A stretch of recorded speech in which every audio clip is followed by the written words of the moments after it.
I warmly welcome all of you for today's session. I hope you're all doing fine. The facilitator for today's program is Her Grace Nitikishori Sakhi Devi Dasi. Nitikishori Mataji is a Bhakti Yoga practitioner who has been actively serving and inspiring others to take up to devotional service. She has completed B.Tech in Information Technology and had worked in Infosys as a software professional for 5 years. She has been teaching the principles of Bhakti Yoga to the youth for the past 6 years and transforming their lives. She is also involved in a broad range of services, such as assisting in management of temple restaurant Shuddhasattva, coordinating and organizing programs in IYS, outreach events such as conducting programs for during Damodar month in blind and old age homes, and offering technical and customer care support for Teens Study Gita. She's been practicing Bhakti Yoga for more than 8 years and serves at ISKCON Chennai. She has also completed her Bhakti Shastri course from the famous Mayapur Institute. Mataji is a very warm, humble, loving, and a friendly person. She is someone who is service oriented, non judgmental, and cherishes people.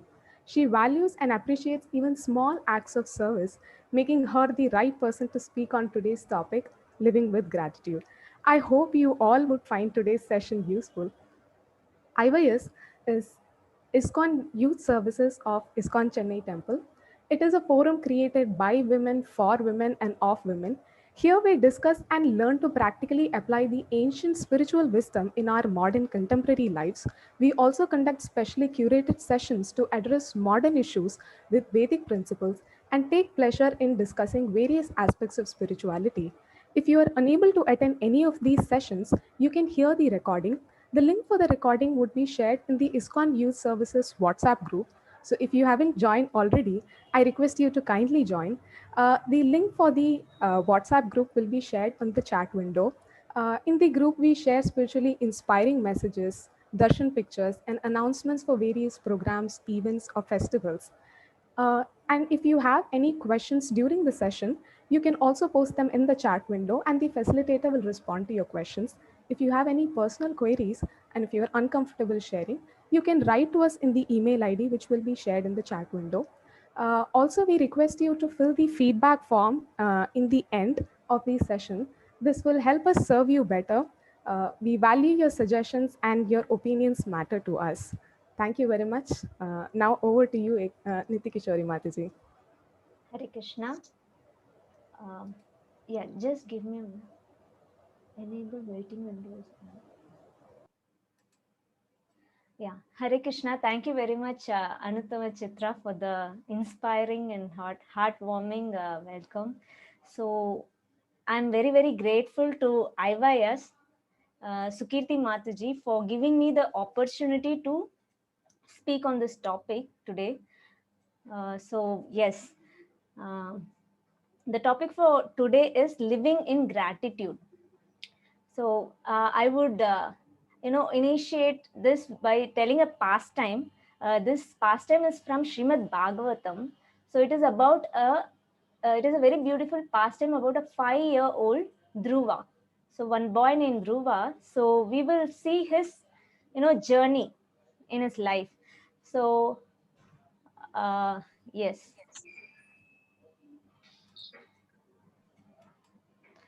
So let's see the life of Dhruva Maharaj. So there was once a king named Uttanapada. He had two queens, Suruchi and Sunichi. And yeah, before I begin the pastime, I would like to, bring to your notice that there will be life lessons or, some parallel will be drawn from this pastime. So I request you to, be attentive and listen to the pastime fully. Yeah. So yeah, there was once a great king named Uttanapada. He has two queens, Suruchi and Suniti. So he was very dear to his queen Suruchi, and he did not, appreciate much or value much Suniti. And they both had Suruchi had one son named Uttama, and Suniti had a son named Dhruva. So we'll be seeing the life of Dhruva now. Dhruva was 5 years old, and one day he approached his father to sit in his lap like a 5-year-old boy. So you know how much attention a small kid would expect. So he wanted to approach his father and sit in his lap, get that love. Suruchi, his stepmother, sees this from far, and she stops Dhruva from going to his father. So the father was in the throne, and she stops Dhruva from going to his father, and she says that you don't deserve to sit in your father's lap or in the throne. So just imagine a 5-year-old boy, and his heart was completely broken. And further she continues like, you don't deserve, and if you want your desire to be fulfilled, then you worship Supreme Lord Vishnu, and you perform austerity, and then you take another birth, and you should take birth in my womb. Then you will get the opportunity to fulfill your desire. So she says this. Dhruva was very, very angry and upset. She had so much pride because, as I said, the king gave much preference to this queen rather than the other queen. So she had so much pride in her. So that's why she spoke this. And the king did not react to this. And this made Dhruva more angry and upset. So he was crying and he was so fumed with anger. And then he leaves that place. Before he could reach his mother Suniti, the incident, everything, the whatever happened, it reached Suniti through the guards. And then Suniti embraces Dhruva, and she pacifies him. The things that she says are like, first she says that you should not think inauspiciousness to your stepmother, because he was so upset. He might curse, or he might think bad for her. So she says that you should not think inauspiciousness, and then you should not think bad for her, because thinking bad for others will be inflicted on us. It would counteract. So don't do this. And then she continues the saying that what she said is right. All your desires will be fulfilled by worshipping Supreme Lord Vishnu only. And then she says that how in the past, because Dhruv Maharaj is not any ordinary child. His great grandfather is Brahma, Lord Brahma himself. So he is coming from such a big heritage. So she says that how in the past, his grandfather, his great grandfather, everybody, they were so much benefited by worshipping Lord Vishnu. So she says all this, and then Dhruv Maharaj becomes so determined to see Lord Vishnu. He has this desire that he should have a kingdom, because he has been insulted by his stepmother. So he desires that he should have a kingdom greater than his great grandfather. So this was his desire. So then what he does, he immediately leaves the place. He leaves the kingdom and he goes to the forest. And in the forest, he meets Narada Muni. So Narada Muni is a very he travels around the world. He is a celestial being, like he can go anywhere. So he sees the small little boy in the forest, and he asks him, he approaches him and he asks like, what happened, why are you here in the forest? And then when Dhruv Maharaj says, and then he responds, he says that like, you're just a small boy, why would such things affect you? Like, you should just leave, like you should just accept and leave it, and you should just continue playing as a small boy. That's what you're supposed to do. So Narada Muni advises, and then he says that how it is so difficult to be in the forest or perform austerity, even to please Supreme Lord, it is so difficult for a 5-year-old boy. So this is how Narada Muni tells Dhruv Maharaj, and he is not convinced. Dhruv Maharaj is not convinced, and he tells that no, I am so determined, I want this. So he expresses his desire. And then Narada Muni understands the determination of the small boy, and he feels compassionate to him. And then he instructs Dhruv Maharaj. He instructs Dhruv Maharaj with so many details of how to perform the austerity, how he so first thing he says is like he should meditate. He should go to the forest Madhuvan, and there he should sit in the banks of Yamuna, and he should take bath 3 times a day in the Kalindi river, and he should sit in a calm and secluded place, and he should perform meditation. He should meditate on the Supreme Lord Vishnu. And he gives the details, the features of that personality he should meditate upon. So he says that how that person, the Supreme Lord, he will be his eyes will be decorated with his eyes will be decorated with nice eyebrows, his nose raised, he has a broad forehead, his form is very youthful, his eyes and lips are pink like the sun, rising sun, his bodily hue is bluish, he wears a garland, body decorated with ornaments, and neck adorned with kaustuba jewel, he is dressed in an yellow silk garment. So Narad Muni, then he instructs that he should chant a mantra named Om Namo Bhagavate Vasudevaya. He should chant this mantra, meditating on that form of the Lord he described. And then he says that how he should install a deity, Archa Vigraha. We have seen in the temple the deity form of the Lord, and he should offer fruits, flowers, offer garlands, offer pure water, and get the vegetables from whatever he gets from the forest, and he should perform this worship also. So he hears all the instructions from Narada Muni, and he circumambulates Narada Muni, pays his respect to him, and then he starts to Madhuban. So now Dhruv Maharaj begins his austerity. So as I said, he's just a 5-year-old boy with so much determination, and the austerity that he performs is not so ordinary. So the first month of this austerity, he eats only fruits and berries, and that too once in 3 days. And these fruits and berries are not some sweet, or it is not so palatable. It is grown in the forest, so it is not so tasty or anything. And then the second month, he eats only dry grass and leaves, and that too once in 6 days. And the third month, he drinks only water, so once in 9 days. And the fourth month he stops all the food, water, and he inhales only air, and that too once in 12 days. And fifth month, he controls his breathing, so not even breathing. He controls his breathing and senses and mind, completely concentrated upon the Parabrahma, the form of the Lord. So this is how he does austerity. And then, so his austerity is, almost in a complete stage. And then what happens? The Lord appears. So the Lord appears. Why? Because his austerity had created so much havoc in the universe that the demigods could not take it. So there was so much havoc in the universe. So they approaches the Supreme Lord Vishnu, and there Vishnu could sense that what had happened. So then he tells that it is the severe austerity of my devotee Dhruva. So I'll take care of it, and you can go back to your respective places. And then the Lord takes Garuda Vahan and he comes to Madhuban.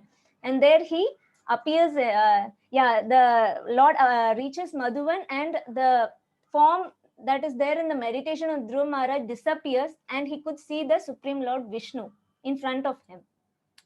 So Dhruv Maharaj is so pleased to see Supreme Lord Vishnu.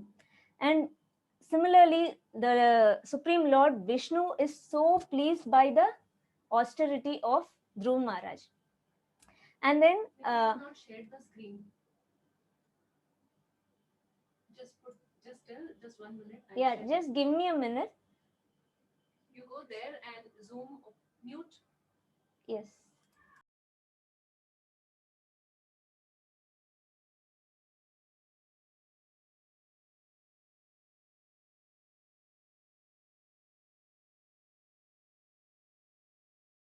Audio video.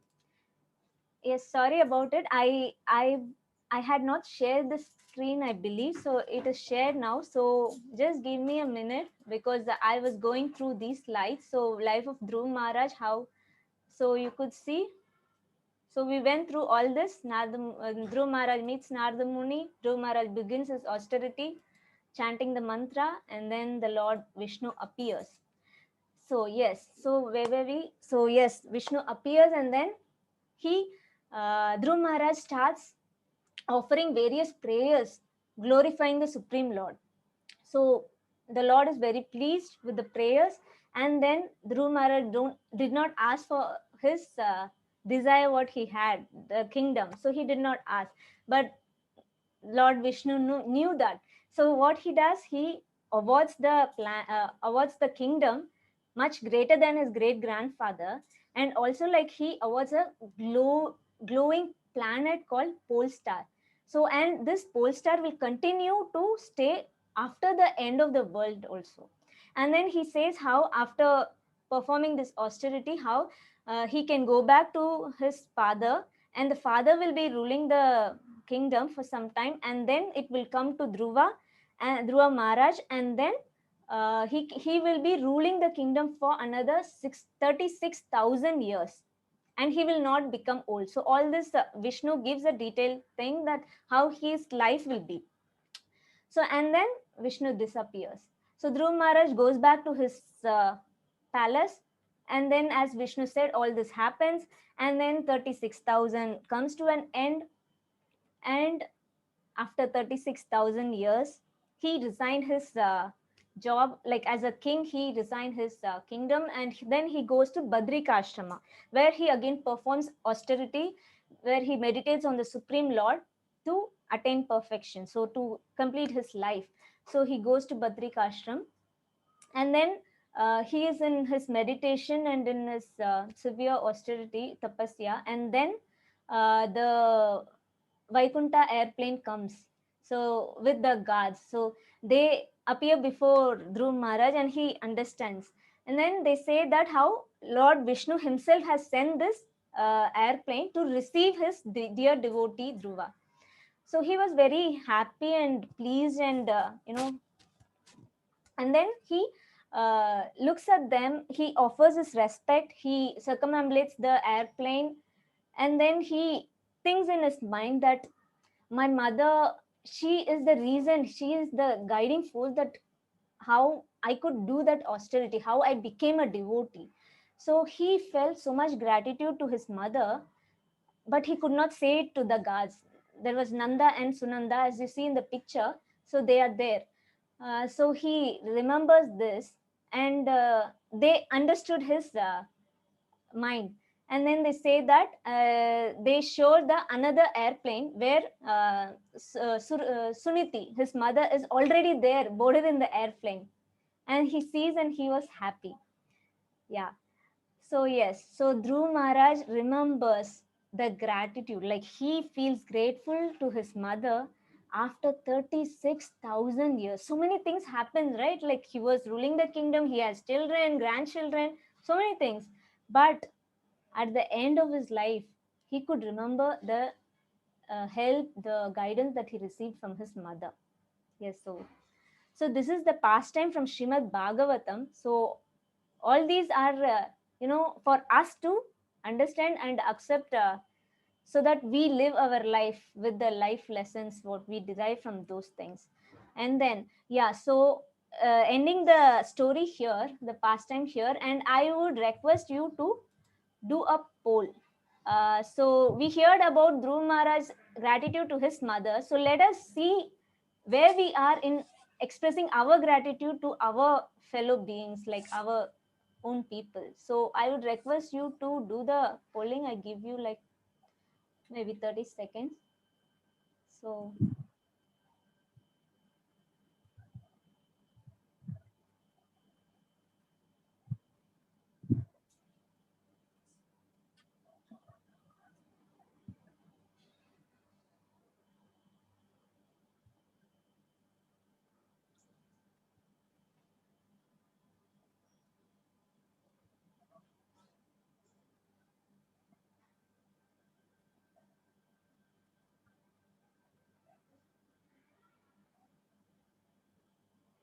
done.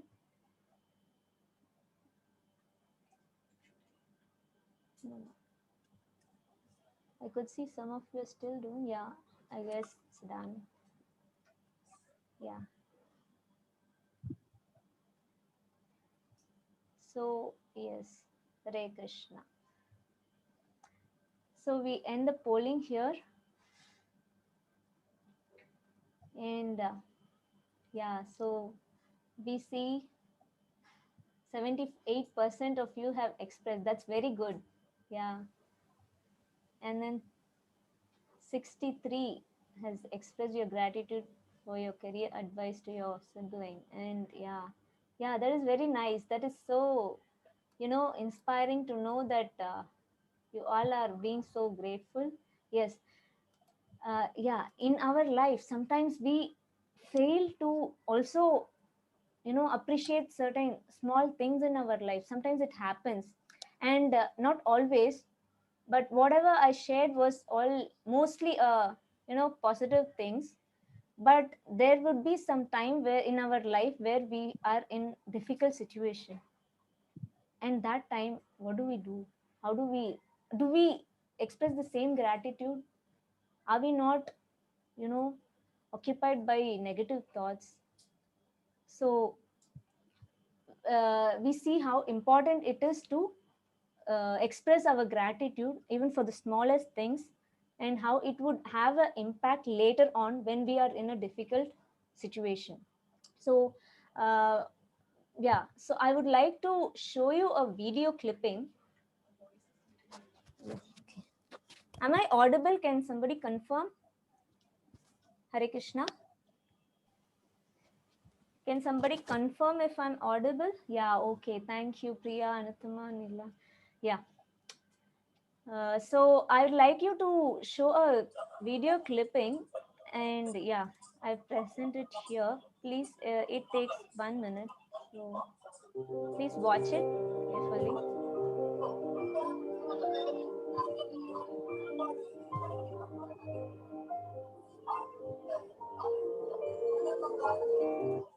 Just give me a minute. I think the video did not play from the beginning.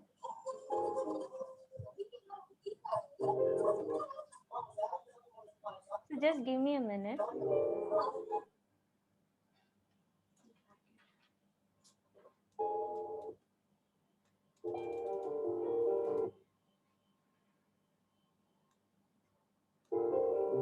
you able to move?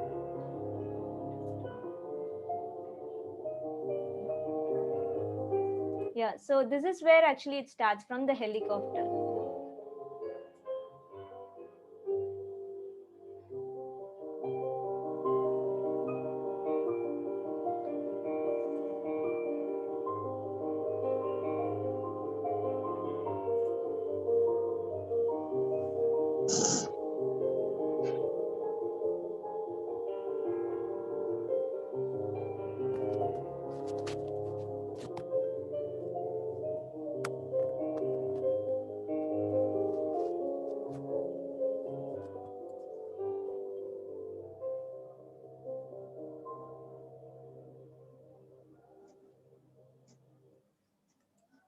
Yeah, yes. So, yeah. So, I'm sorry. Yeah. So we saw the video. So I want you to type in the chat window, what is the thought that you got after seeing the video? Like the first thing that came in your mind. So can you please type in the chat window, like what did you felt after seeing the video?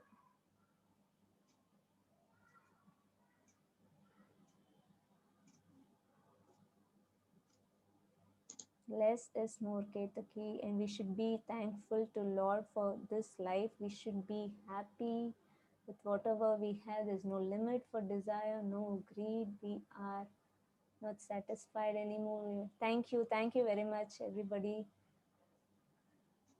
Yeah. So this is something that we also face in our life.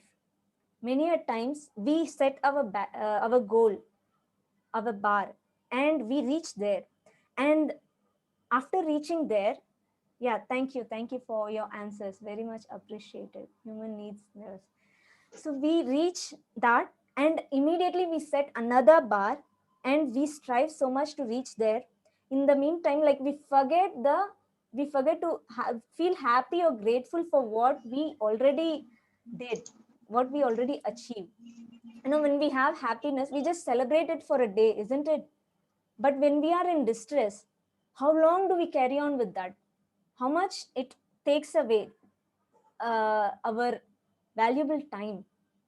So much we indulge in so much negativity when there is an issue, but when we reach a goal, we are not happy about it. We are happy for some time, and then we want another thing, and we start working towards that. So there's no end to our goal setting. So it keeps increasing. So did I what I said, did it make sense? So do we really do? Can you type yes if you agree to what I said, or no if you're not really? Yeah, thank you. Yes. So hope we are in the same page. Yeah.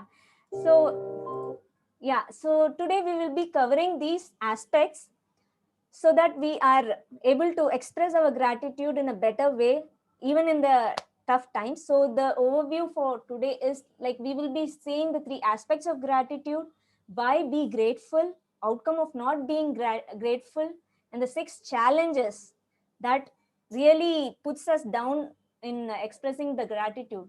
So how to become grateful, and the gratitude expressed by Krishna and his devotees, and the practical tips for daily practice. So we will be covering all this. So the first thing, the three aspects of gratitude. So this is the step where we, before we could reach the gratitude, before we could really apply gratitude. So this is the step by step thing. So we recognize. So we recognize the help that we receive from somebody, and we say a thank you. Many a times we tell, right? We thank people for what they did. And then we remember, we recollect from our memory what good we received, what help we received, and we appreciate and we mean a thank you. And then we reciprocate. This is the last step, and gratitude is complete only when we do this reciprocation. So we live a thank you, we live in gratitude. So gratitude is complete only when we reciprocate. So gratitude is not a word, just a word. It is not just a feeling, rather it is an action where we actually reciprocate with the people, and we tell them they are, they hold some value in our life. So we express it. So by the end of the session, we will also see the practical tips of how to reciprocate this gratitude. We will see that. And from Dhruv Maharaj pastime, we saw how he very nicely exhibited all these aspects. Like he recognized and he remembered after 36,000 years, and he reciprocated after 36,000 years. Yeah. So, and I'd like to connect these three aspects of gratitude to our spiritual life, where we connect to Krishna. So we recognize the Supreme Lord Krishna in his Archa Vigraha form, in his deity form, in the temples. And then we remember, we meditate on him by chanting his holy name, hearing his pastimes from Srimad Bhagavatam and other scriptures. We hear, so we remember. And then we reciprocate with the Lord in the form of services, where we directly serve him, offer prasadam, do arati, so we personally serve him. And interestingly, this gratitude is coming from Krishna only. We see that Krishna possesses 64 qualities, and one of that is gratitude. And we also know that Krishna exhibits everything in its fullest. So gratitude also Krishna exhibits in its fullest. So don't forget, gratitude is the key to improve our spiritual progress. Yes. So we will see now how Krishna reciprocated with a devotee in all these aspects. So there's a wonderful pastime from Mahabharata about you all would have come across this, because we've been raised, being in India, like we've been raised hearing the pastimes of especially this very famous pastime of disturbing Draupadi in the assembly of Kauravas. So yes, so we all have heard this pastime, and much before this happened, there was something that happened for Krishna to do this leela of giving unlimited sari to Draupadi. So we will see that. So this happens after the Rajasuya Yajna in the Mahabharata. So after the Rajasuya Yajna, where Yudhishthira Maharaj is crowned as the king. So Krishna also attended. Krishna is the main person there in the Rajasuya Yajna, And after that, Krishna was in Indraprastha for some time. So that time, Draupadi got an opportunity to serve Krishna personally. So that time, she one day she made a platter of fruits for Krishna to eat, and she gives it to Krishna, and Krishna takes a knife and he cuts the fruit. So that time, by mistake, like the knife cuts Krishna's finger, and he was bleeding. So Draupadi instantly, like she does, and as you know, like Draupadi is no ordinary woman. She is, like we saw Rajasuya Yajna, she is the wife of Yudhishthir Maharaj. So you can imagine the opulence Draupadi would have, and she is wearing a really expensive, silk or sari. And so immediately when Krishna's hand is cut, she without thinking for a moment, she takes the end of her sari and she tears it and she ties in the Krishna's wound, around Krishna's wound. So Krishna was like, yeah, so somebody doing this, like, she did not even think for a moment. So immediately she reacted. So Krishna was very pleased. And then this, he reciprocated, Krishna reciprocated it during the Chirharan, this place where Draupadi was disturbed in the assembly of Kauravas. He gave unlimited saris. He remembered and he reciprocated. So that's how Krishna is. So, and now we will pause it here, the session, and there is an announcement. So may I request the moderator to, yeah. So Ekaleshwari, would you like to? Hare Krishna.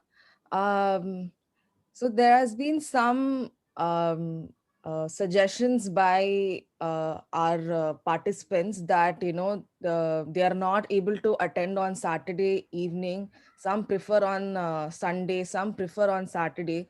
So we would like to know which day you prefer. So please, we have around 60 of us. If we all could fill up the poll, it would be very, very easy for us to decide. If most of you are free on a certain day, then we will continue on that day. Yeah. I guess yes, still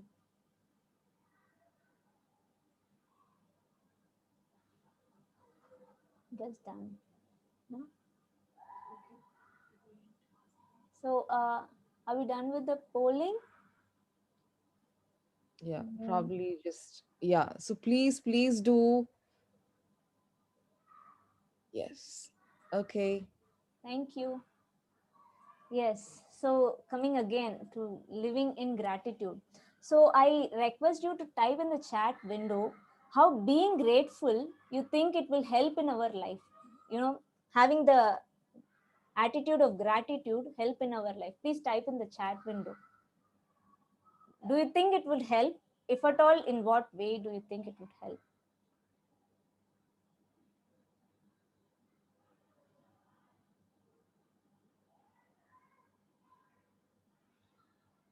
Yeah, Raji, gratitude gives good attitude. We will feel satisfied, Diya. It helps for sure, Saindri. Gives enthusiasm and contentment, Apsara. Yeah, it develops positive attitude. Yeah. Thank you very much for your answers. Yes. So do you see all these things are the positive points? So being grateful actually helps us. Yeah, Ankita, as soon as we become grateful for one or two things, we find more things to be grateful and life becomes livable. Yeah, very true. Yes. So we see the importance of having gratitude. So we will see, yeah, so I have jotted down the points, like, yeah, give happiness and it will lower our stress most of the time. At least these modern times, like, people are so much into stress. So being grateful actually lowers the stress. It works and it improves our quality of life. Thank you very much, yeah, for all your answers. So it also helps in building up the relationship, our relationship with our peer members, our family, it becomes stronger. So these are some of the experiences, like we will get, like, when we are grateful, right? Yes. So by expressing our genuine gratitude, we make others feel valued. They play a major role in our life. So we value them. And similarly, when we are being reciprocated with gratitude, we also feel contentment and fulfillment, and which will actually lower the stress. So that's why I put lower stress. And we similarly, by being grateful, we attract people of such nature. We attract the positive vibes. So let us not postpone gratitude. So and then so yeah, uh, so these are like some of the outcome I feel. And it is also like, whatever science also has said, that how not being grateful actually affects it, brings so much negativity. So what happens when we are not grateful? We actually find fault with people, we envy people, we are dissatisfied, because for gratitude somebody said, yeah, satisfaction. So these are the opposite things that happen when we are not grateful, and our expectation is more. Uh, and so we end up having disappointment, a lot of disappointments in life. So these are the outcomes of not being grateful. And we saw how it helps being grateful, and how not being grateful also brings a lot of negative impacts. And then we will also see how there will be challenging times in our life, right? Maybe our mother or our in-law or our husband doesn't understand us, so we face some challenging situation in our life. So I'd like to draw your attention to these six challenges that we actually face in our life. So these six things Krishna explains in Bhagavad Gita 16th chapter. These are the challenges or the qualities that we are bound to this. So none of us here, including me, we are not free from this. This keeps coming in our life. Maybe it takes various different shapes based on our nature, but still it is there. It is in our nature, innate in us. So this first thing, lust. So lust is also called the desire we have, the desire we get. So this desire, when it is not satisfied, it leads to anger. So we have a desire, and when our desire is not fulfilled, we become angry, and angry is so difficult to control also. And then if our desire is satisfied without any hindrance, then it gives rise to greed. We want more. Like in the beginning we saw the video, person is not satisfied with whatever they possess. Though we strive so hard to reach there, still we want more. So greed is there always. And this greed, Srila Prabhupada very nicely he gives in purport in one of his books, NOI, Nectar of Devotion. So nectar of instruction. So there he says that how if you keep a bag full of rice in a public place, a bird can eat only small quantity, whatever its mouth can hold. But what a human being does, he packs the entire sack and he eats to his heart's content, and he saves it also for later. So that's how human species are so greedy about anything and everything. So we accumulate something and we want more. So and then this greed actually leads to illusion. So we are so covered with whatever we accumulate, and then we are illusion that we forget to discriminate between good and bad. We end up doing sins. We in the process of accumulating more, we don't discriminate between things, and we want more. So this illusion is there, and we accumulate so much, and then what happens? We become proud of whatever we possess, and then this pride leads to envy. We don't want anybody else to have anything greater than what we possess, isn't it? So does it make sense, like how this cycle works? So type in the chat window as if you agree that if you have faced any one of these challenges in your life. Sarveshwari Janava, yes. Kamakshi, yes. Aparna, yes. Thank you. Yeah. Yes. So yes, we all face this thing every now and then in our life. And in Dhruv Maharaj pastime, yeah, thank you very much for your responses. Yeah, so Dhruv Maharaj pastime, we saw these 6 challenges have been exhibited in his pastime through, because we saw different uh, personalities in Dhruv Maharaj pastime, his mother, stepmother, father, and Narad Muni. Um, so these challenges are there. And Prabhupada says, there's a very famous quote of Prabhupada where he says that the greatness of a person is determined by his ability to tolerate provoking situations. So for example, we saw the pastime of Draupadi. So she was in such a difficult condition of her life, where in the assembly of men, only men were there, and she was disturbed. And how she could, she had only faith in the Lord, only he could help. So in the scripture, we know so many devotees who have faced such difficulties. So we will also hear such pastime, like where the devotees actually went through so much challenges. So all these things. So, but before, from Dhruv Maharaj pastime, so I want you to tell me that how this 6, things was expressed by one personality from Dhruv Maharaj pastime that I discussed. So as I said that I will be asking questions from Dhruv Maharaj pastime. So here it starts. So whom do you think has, as I explained, lust, greed, illusion, pride, envy. So who actually exhibited that from Dhruv Maharaj pastime? Anybody can tell the name? Or yeah, Aparna, stepmother, Suruchi, yes, Trinity, yes. Yes, thank you. So these pastimes are there for us to learn and grow. Yes, thank you very much for your responses. So next we will see how can we become grateful in our life. So these things will also become a practical day-to-day life for us. Like these things we have to imbibe in us. So then being grateful even at tough times, even at difficult times, it becomes so natural and easy for us to be grateful. We will be able to overcome those challenges by following all these things. So we will see one by one how, because we all face challenges, because Krishna says in Bhagavad Gita how happiness and distress, it keeps coming, like the seasons, summer and winter, it keeps coming. So we are facing challenges and we will be facing. So let us learn, let us know how to deal with the challenges. So one is that we focus on the positive, and the other is we deal with the negative.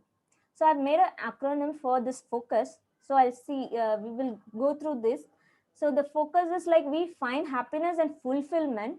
And then, so these are for the tough times, for the challenging times in our life where we are not heard of, where we feel that we are abandoned, or we are not, our own lovable people are different to us. So we face so many challenges. So these things are for the challenging times. So we seek opportunities, see choices, ultimate goal and upliftment. S, seek guidance, and we seek guidance from scriptures and the devotees as well. And then we deal with the negatives, deal difficulty and distractions, we deal with it. We deal with our emotions, we deal with our expectation, we deal with our anxiety, we deal with the losses, our loved ones, or somebody leaves us, and then career loss. So we face so many things, right? So yes, so we will see how this is being addressed by the devotees. So when we focus so much on the problem, we end up having more problem, don't you think? Like we focus so much on problem, like we not solution oriented, mostly we are indulging ourselves, we are carried away by the problem, so we end up more problems. When we focus on the possibilities, we get opportunities of how to resolve that problem. So we have to shift our focus from what we lack to what we already have, what is there in our, quota, what is there with us. So we have to deal with that first. So, and yes, so if we are grateful for what we have already, so we will be given more opportunity to be grateful for. So the first finding happiness and fulfillment. So we don't take emotional decision, we don't take permanent decision based on temporary problems. Like these days we see how divorces are so common.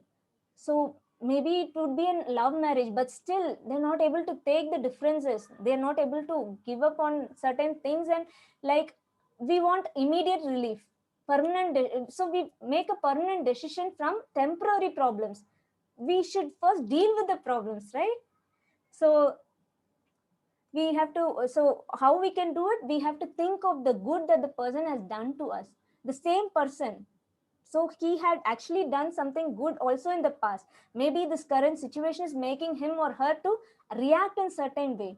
So we should not lose our temperament, and we should, in a calm way, we have to understand why it is happening, why this person is behaving.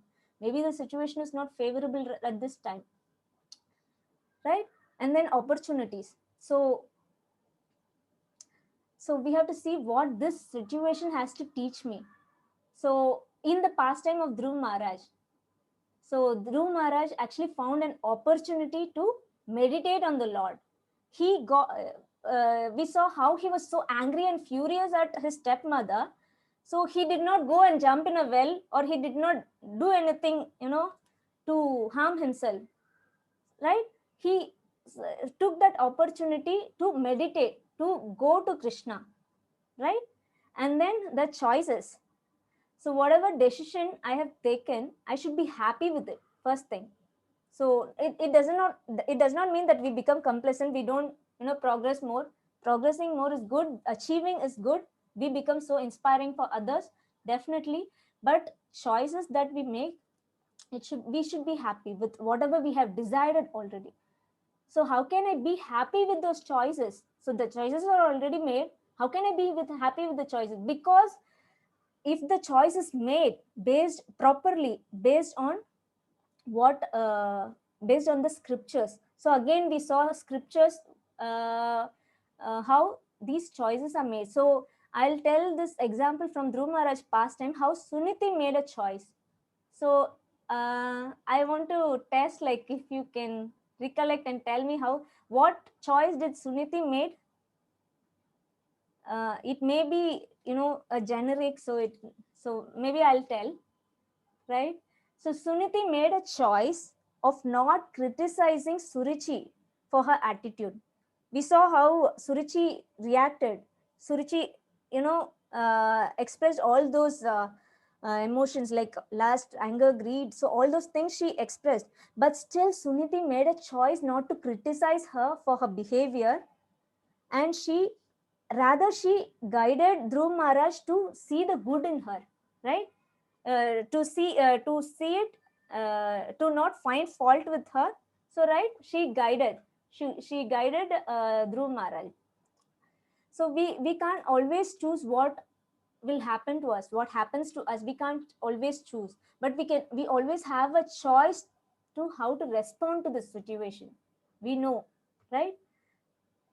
So let us find the ways for the problem. So, and there is one more thing, this how the rich heart is always filled with love and compassion, and the poverty stricken heart is struck with greed, right?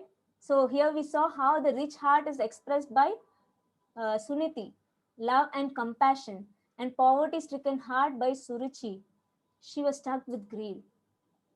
And one more thing, this dealing, so dealing with the difficulty and the distraction. So we saw how Dhruv Maharaj very nicely he handled the distraction. He went to the forest, and as you know, the forest is not any easy place or very peaceful. Like, he was trying to meditate, but still we know forest, lot of deadly animals are there, snakes, poisonous venomous snakes are there. So many distractions he had. And then difficulty, he went through a lot of difficulty at.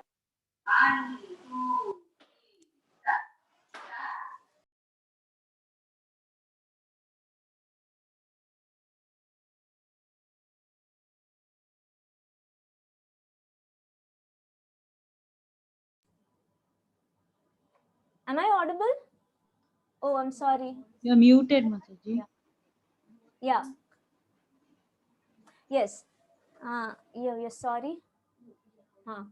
Yeah, so yeah, Dhruv Maharaj went through a lot of difficulty, the distractions in the forest, lot of the poisonous snakes, and it was not a peaceful place, forest.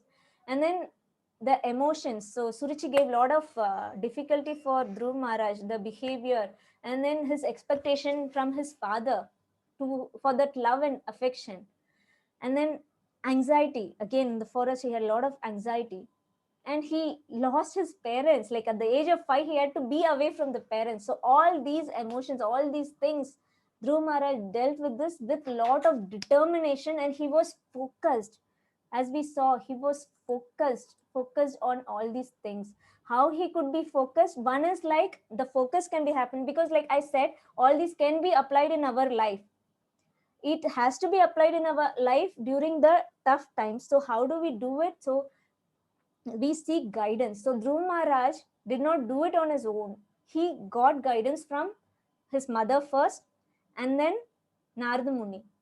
So we also seek guidance from the scripture, from these pastimes, and also we seek guidance from the like-minded people. As you see, like this is IYS forum, ISKCON Youth Services, where we get to share also. We have, as you know, there is a mentorship program going on where uh, the people who are guiding you, they also face all these challenges.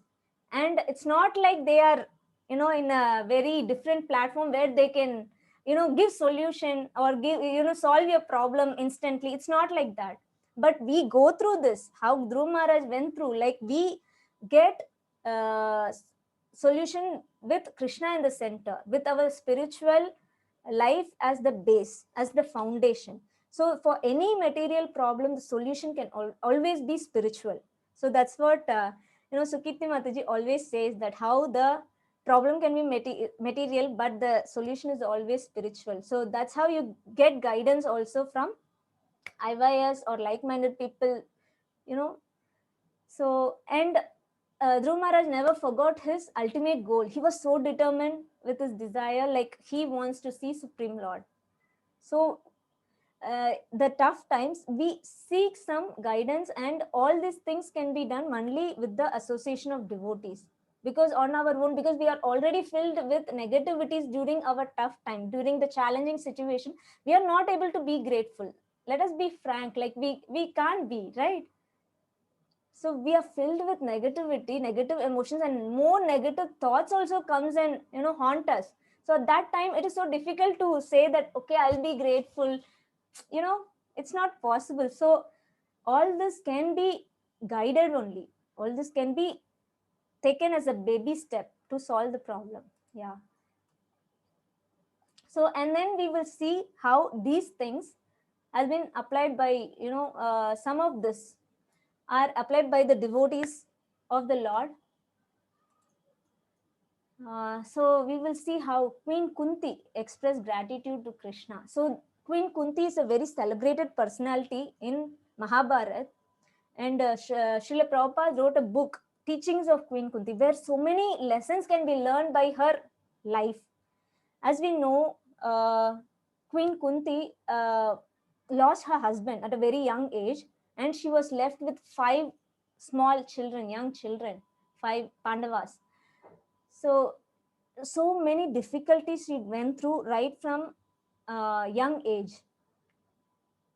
And then this is first, and then the Pandavas also, they suffered so much, isn't it, by the Kauravas.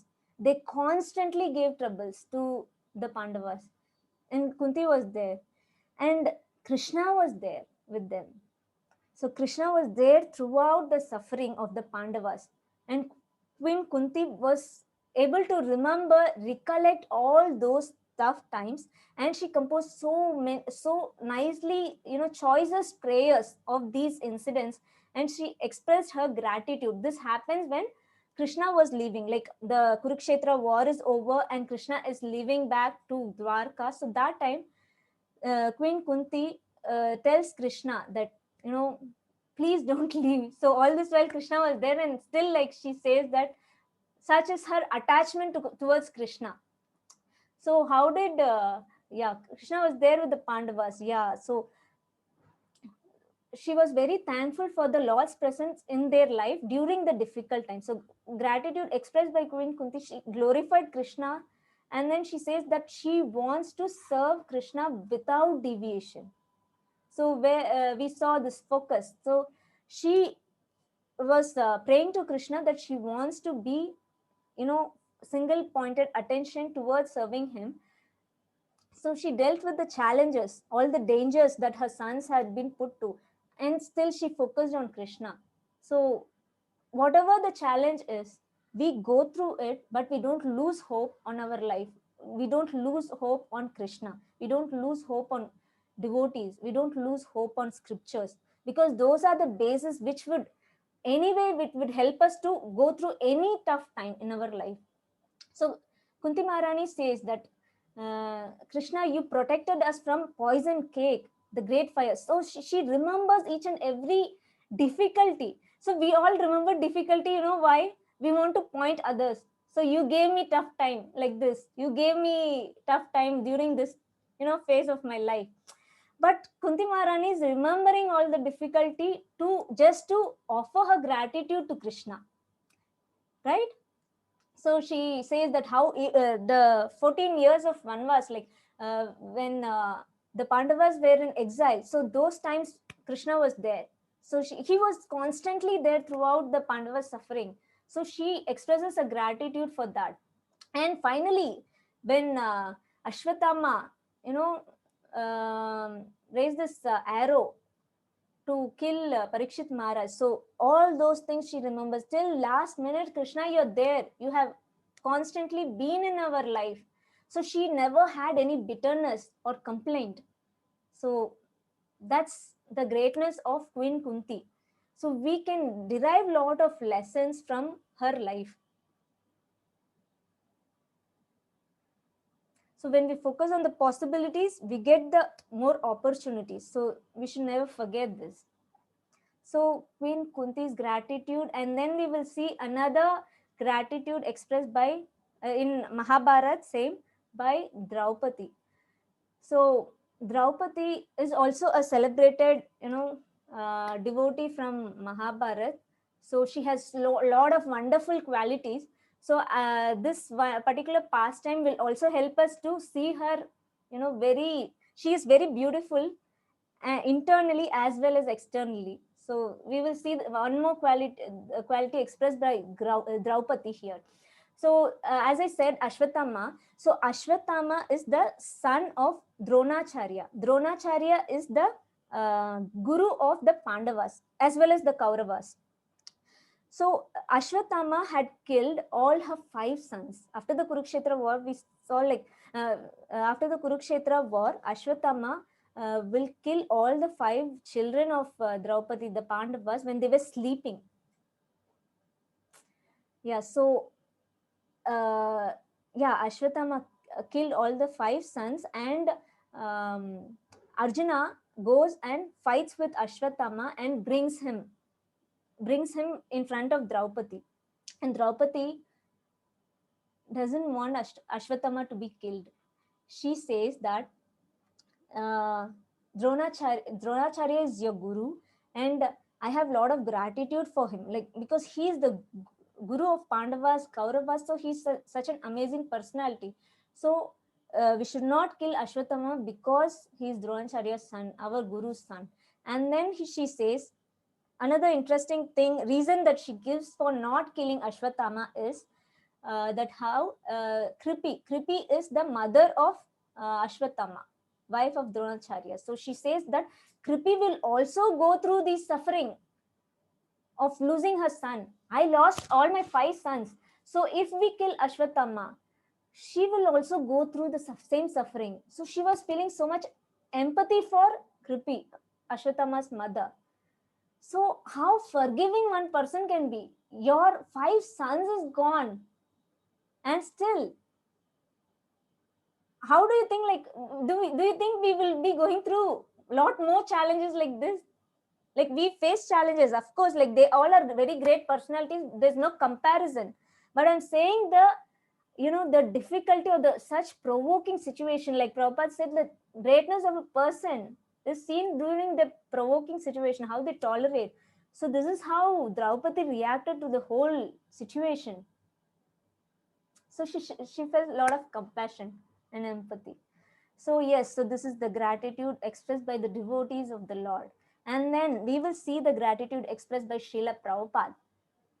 Yeah, Prabhupada, he traveled to US at the age of 70, and in the ship Jaladuta, he suffered through 2 major heart attacks. And there, like after reaching US also, he went through a lot of challenges because he's so old, and the weather in US, it is so cold, breezy, like it snows and it is so cold, -degree. So Prabhupada physical health was very difficult, like he was not able to take it. But those time, like Prabhupada wrote a very nice prayer to Krishna. So one of those is like one of the prayer was like, my dear Lord Krishna, you are so kind upon this useless soul, but I do not know why you have brought me here. Now you can do whatever you like with me. So Prabhupada did not go to US for a tour or to gain, some fame for himself. Prabhupada at the age of 70, he need not go, right? Like he was very happily, he was in Vrindavan. He can just stay, live his life, like how we saw Dhruv Maharaj 36,000 years later, he went to Badrik Ashram. So Prabhupada would have stayed in Vrindavan, happily lived his life, in chanting and glorifying the Lord. He was staying in the temple. So Prabhupada went to US with so much of gratitude that he had received from his guru. So many places, almost everywhere, like Prabhupada always says, my Guru Maharaj instruction. So I came to US. Otherwise, I don't have any job here. So when he received the disciples, all 17, 18-year-old teenagers, he said to them that my Guru Maharaj had sent such nice boys and girls to assist me. So such is the gratitude expressed by Srila Prabhupada. And one of the, we may not be so aware of this person because he was there in the late 60s in the US. His name is George Harrison. So he is from UK and he has composed a lot of songs, albums, and so he's also a follower of Srila Prabhupada. So he has done a lot of funding, and one of his place where we have our ISKCON even center even now. So he had donated so much that Prabhupada had so much gratitude for him, George Harrison, that he sent his finger ring to him, his own finger ring. He sent to him as a gratitude for all the things he had done. Yeah, so such is the gratitude expressed by Srila Prabhupada. And then the most interesting thing is the practical tips. Yes. So before we go to the practical tips, I'd like to share some interesting thing about ISKCON. So this gratitude, if you see in, so I was going through this, psychological fact, or how, because gratitude is a kind of emotion, so how it deals with people, like how it actually impacts our nature. So even in religion, almost all the religion, there is a custom of expressing gratitude. For example, Muslims, they also have this 5 daily prayers, so where they don't ask for things but they express their gratitude to Allah. So similarly, I saw in Jewish also, they express their gratitude after waking up, so they express their gratitude for waking up again. So similarly, religion, they all have this nature of expressing their gratitude. So in ISKCON, if you see, Srila Prabhupada has given a morning program, so where we glorify the Lord, we sing songs, bhajans, glorifying the Supreme Lord, appreciating his qualities, his form, everything. And then we have Guru Puja, where we express our gratitude. Again, we offer Aarti, we sing song glorifying the spiritual master, because he is the one who has connected us to the Supreme Lord. So we express our gratitude to the Supreme Lord, to the spiritual master. So also it is said that when we go and take darshan of the Lord, we shouldn't straight away ask for things like, or if we are in difficulty, temple is a place like where we go and cry out our problems and all those things. So, but still, it is said that we should first, when we see the darshan of the Lord, it is not like we only take darshan of the Lord, He also takes darshan of us. So similarly, like when we take darshan of the Lord, first thing is we appreciate the Lord. So maybe for his dressing, like how he's dressed up, his jewels, some specific, things we should appreciate about the Lord, and then we begin our prayer. So that's how it is said.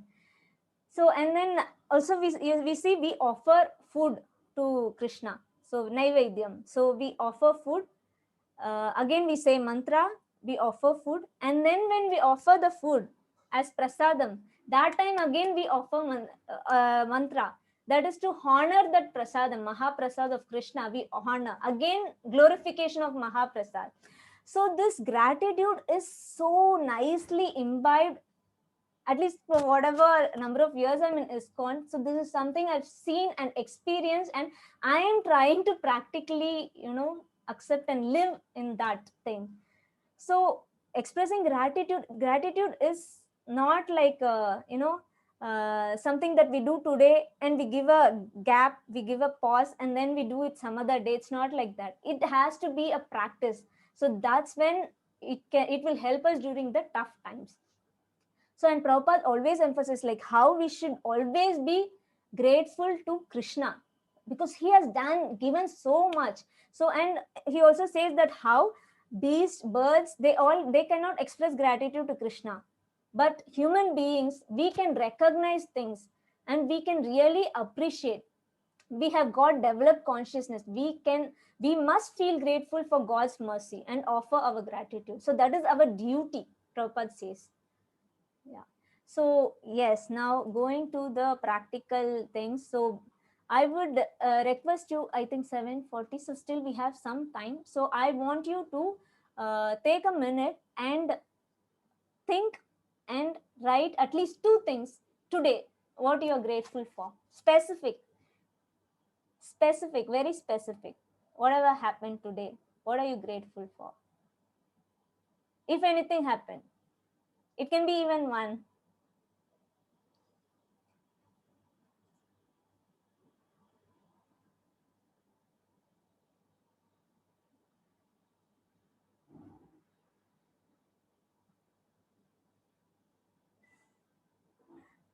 Sindhu, this session, thank you.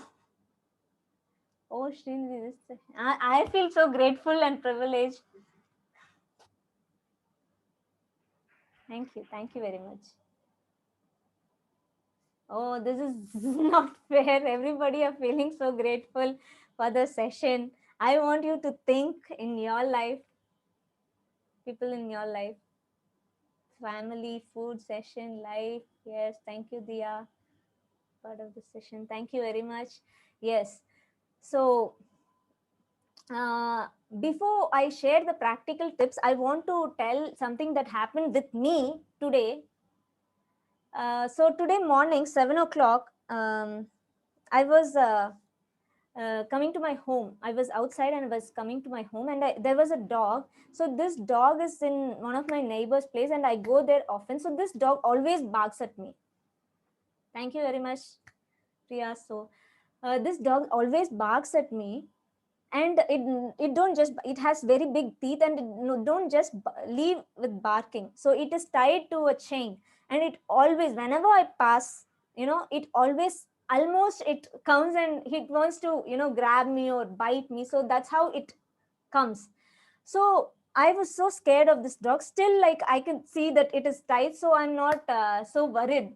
So I still go and come. So today morning, I was coming down from my neighbor's place, and this dog, I did not notice that it is not tied. So I was looking at my phone, I was just seeing, and it just ran towards me, and I did not see it. So it was coming in a very fast way because it is not tied. So it has seen me many times. So you can imagine how furious like it would have been. So it was coming, and it was just onto me, and I realized that there is a dog in front of me. This dog is there.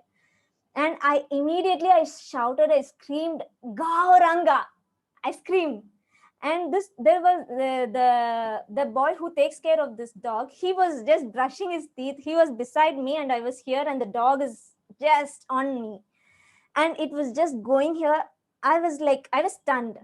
And this boy immediately he stepped over the chain and he pulled the chain and he, saved me from the dog. And then I was thinking, like, how, like, if if he was not there, or if I was not looking at my phone, I would have just directly looked into the dog, and I would have, tried to do something which would have, in turn made the dog to, react in certain way. So nothing happened.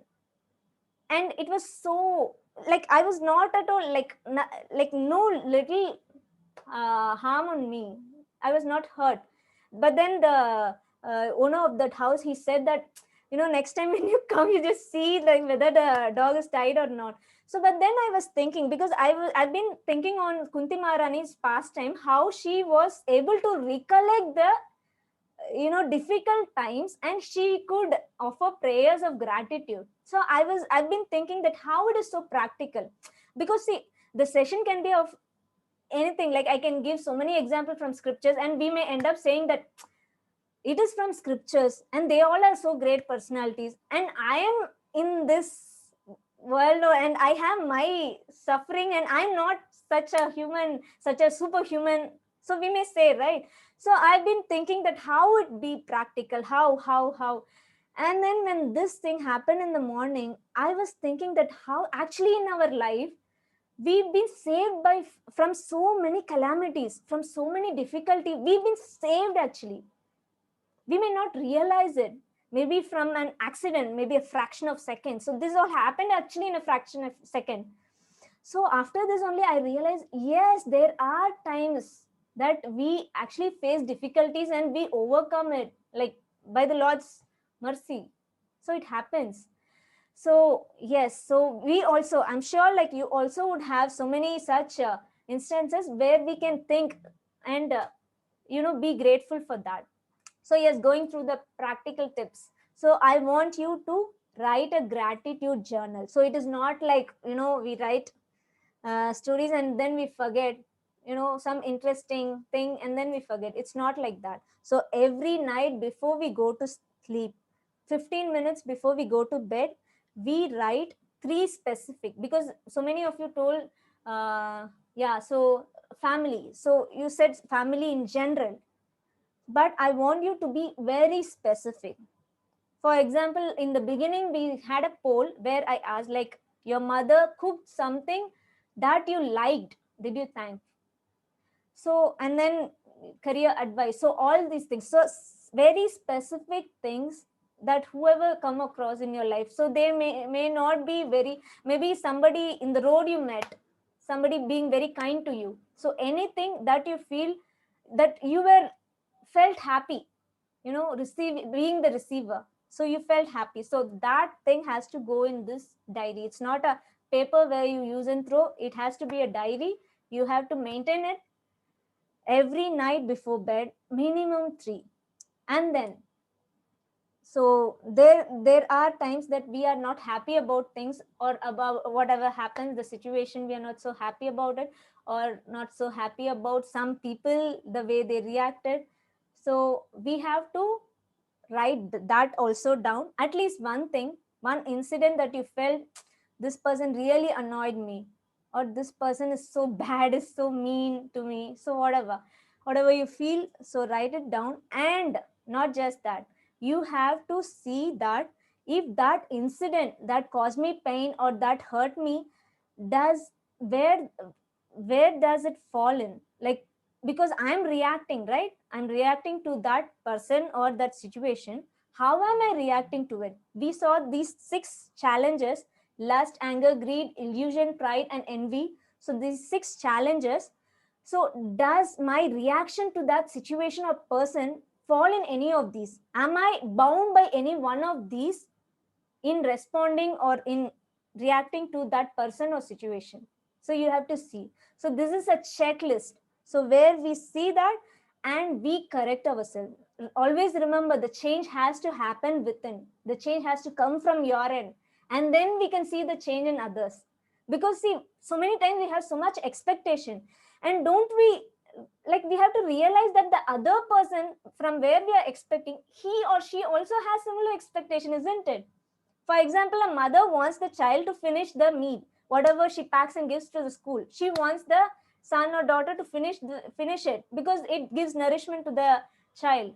But then the child feels it is boring, same thing every day. It is boring, I cannot eat so much, right? So that the expectation from the child is, I want different, unique varieties, mostly sweets, isn't it? So expectation differs. So we can't have expectation for others and just wait for others to fulfill that. So it's not going to happen that way. Let us be the change we want to see in others. So make gratitude a practice. Gratitude takes practice. By practice, we become grateful. So gratitude takes practice, and make gratitude our attitude. So then it is easier to live in gratitude. So we associate with IYS girls. We have this IYS mentorship program. We associate, we seek guidance, and attending sessions like this will help us deal with the negativities. And then always remember, we are in this journey together. So it's not like you are only facing the difficulty, I am also facing. So we seek guidance from each other. We address the issue together, right? And do remember, it's not the happy people who are thankful, but it's the thankful people who are happy. So if we want to be happy, we have to be thankful for what we already have. So gratitude is a choice. So we should consciously make the choice of being grateful.